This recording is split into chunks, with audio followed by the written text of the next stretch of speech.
Are you looking for a TV show to watch that you haven't caught yet that has a positive portrayal of heterosexuality, masculinity? It doesn't really get into weird discussions about race, pronouns, gender identity, the oppression Olympics. None of that comes into play. Well, let me present you Jack Ryan. Now, this is a slightly older show. I think it originally came out, the first season came out in 2018. So a lot of you might have already seen this. The second season came out in 2019, and they've just announced that a new season finally will be arriving very soon. Now, the question here is, it's out through Amazon. So the question that we have is, will season 3 be able to stave off the work? 2018 was a whole different world in television. In 2019, season 2, some cracks did start to show. But to find out, to discover the truth of this, I guess we have to go back and look at the trajectory of the first 2 seasons of this extremely popular and well-known Tom Clancy character, Jack Ryan. So the first season, we started, actually, believe it or not, I mean, this is pretty big, even in 2018. The first season had a guy that looked like this as the bad guy. There was against jihadists in the Middle East. Jack Ryan was fighting jihadists. This is a breath of fresh air. Let me tell you, because as we all know, in recent years, someone is a bad guy by how blonde their hair is, how blue their eyes are, and whether or not they have a British accent. That's usually how it works. So, yeah, to have them portray a realistic situation of a Islamic jihadist and combating what they're up to was a breath of fresh air, and something I think is like an important message to get out there. Like these are stories like based in reality. Anyway, this character here, I can't remember his name, Suleiman. They did sort of portray him as like, oh, he was rejected from society due to him not being a native born Frenchman. And yeah, that does happen, sure. But I thought it was actually very very bold of them to actually show that he actually wasn't an Islamist until he entered a French prison. And that's a very real thing. Like the Islamists are in complete control of French prisons, particularly in the major cities. This is like their breeding grounds for extremism and grooming jihadis and Islamists. So yeah, I was like, wait, this is cool. Like, I haven't seen this since I was thinking, like, what, friggin' True Lies? Like, when was that made? Back in was that the 80s or the early 90s with Arnold Schwarzenegger? We actually had Americans fighting terrorists. It sort of became a bit on the nose of late. But you've got Krasinski as Ryan. And just a breakdown of the character in general, it's like he's actually a pretty infuriating main character. He's incredibly green. He's naive to the extreme. His idealism like gets in the way of what he's trying to do constantly. But I guess, and he's kind of goofy looking too. My wife is like, I just don't know if I can get past the ears and those goofy eyebrows and that massive nose he has. Like, I don't know if that's fair, but look, he's well played by Krasinski, and I guess it does work. He's always the Jack Ryan character. He's an analyst who's turned field agent, so he's sort of supposed to be a duck out of water. But thankfully, it's this character here, Major Greer. In my opinion, this guy steals the show. He knocks it out of the park. He's a fascinating character. Every time he's on screen, you're just you're really paying attention. And I like that. Yeah, he's actually got a pretty cool character arc going, because as you know him from the Tom Cruise movies, he's like deputy director or director of the CIA or something. So you're wondering, like, okay, what's his career trajectory going to be? Because at the start of the TV show, he's sort of like a washed up major who's kind of been demoted due to a scandal. But yeah, great character in the show. Now, the show itself has some messaging. So it's like, I know people they want to say, like, get your politics out of my story. But the messaging, the themes, the ideas presented in the show, they're actually pretty well entwined with the story. This season one, it looks at like the human face of U.S. drone strikes, the effect on the servicemen and women who are having to do these drone strikes, and also the refugee crisis and and all the human trafficking that gets attached to that.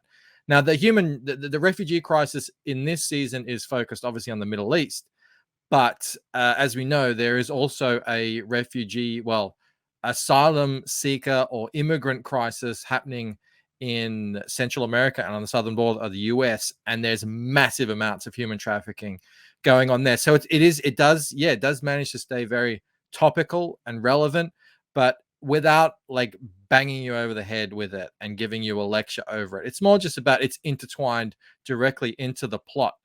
And then the thing I like about this story is it deals with terrorists as they should be dealt with. These guys are put down. Like even super idealistic, goofy, and naive Jack Ryan does not hesitate to put two between the eyeballs of a man like this. And it's glorious and cathartic to see. The second season, however, was made a year later, 2019. This is where you start to see the cracks come into it a little bit. And it's only, look, it's one part of the story. The actual show itself was just as well made and handled and constructed, but it's like, I'm just going to jump right to it. So the second season deals with a political situation in Venezuela, and this is the main bad guy here. What is his name? Like President Reyes. I'm just going to go to this article here. Jack Ryan gets 4 Pinocchios on Venezuela. This is the issue. I've scrolled down here. I've highlighted some things here. Okay. And this is where like someone who knows this stuff goes, wait a minute, hang on. Now you were super realistic with season 1 with the jihadis. What are we doing here? With the socialists in Venezuela. Okay, so despite Venezuela's track record of seizing the means of production in multiple industries, there are still those who have trouble calling Venezuela a social state.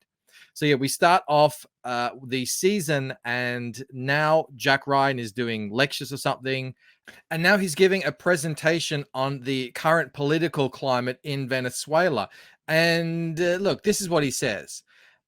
He's talking about Venezuelan resources. The fact is that Venezuela is arguably the single greatest resource of oil and mineral on the planet. So why is this country in the midst of one of the greatest humanitarian crises in modern history? Let's meet President Nicolas Reyes. Here he is again. After rising to power on a wave of nationalist pride, in a mere 6 years, this guy has crippled the national economy by half. He has raised the poverty rate by almost 400%. Luckily for the rest of us, he's up for re-election. And this person here, this is another quote from someone else called Sean Malone, says, while in the real world, Venezuela's problems have one incredibly predictable root cause, and it's not simply corruption or nationalist pride. We need to hear it. We need to be clear about this. The cause is socialism. Now, okay, maybe they don't want to get into the politics. I don't know why they wouldn't. But then Jack Ryan goes on in his lecture to say he's presenting the opponent politician. This is Gloria Bernald. Now, Gloria is a history professor turned activist. She's running against Reyes on a social justice platform and on the strength of, in my humble opinion, not being an a-hole. So the writer of this article points out, so in Jack Ryan's Venezuela, it's those who promise social justice who are going to save people from a humanitarian crisis. This literally is turning history on its head. In my opinion, you're a social justice champion. You are in line with socialism, and that's what has destroyed Venezuela. I've actually had someone on this channel to talk about the incredible, horrific decline of Venezuela from a beautiful, productive country into what it is today, due to Hugo Chavez and later, is it Maduro? I don't know. It's like they're mixing, who is it? Bolsonaro in Brazil and Trump. And they want to like twist Venezuelan politics into a kind of analogy to, what would you call them? Like right-wing nationalists or something like that. And it really is flipping the whole thing on its head. Here's another quote here. Literally, millions of people have had to flee the country to find food and shelter to avoid becoming another victim of Maduro's regime. We need to understand how and why this happened. And Jack Ryan doesn't even try to get it right. So this is the main problem I have personally with season 2. I feel like they're trying to make this guy into an analogy for Trump. He's all about national pride, nationalism, that sort of stuff. And he completely ran the country down into the ground, made everything so much worse. Again, flipping history on its head.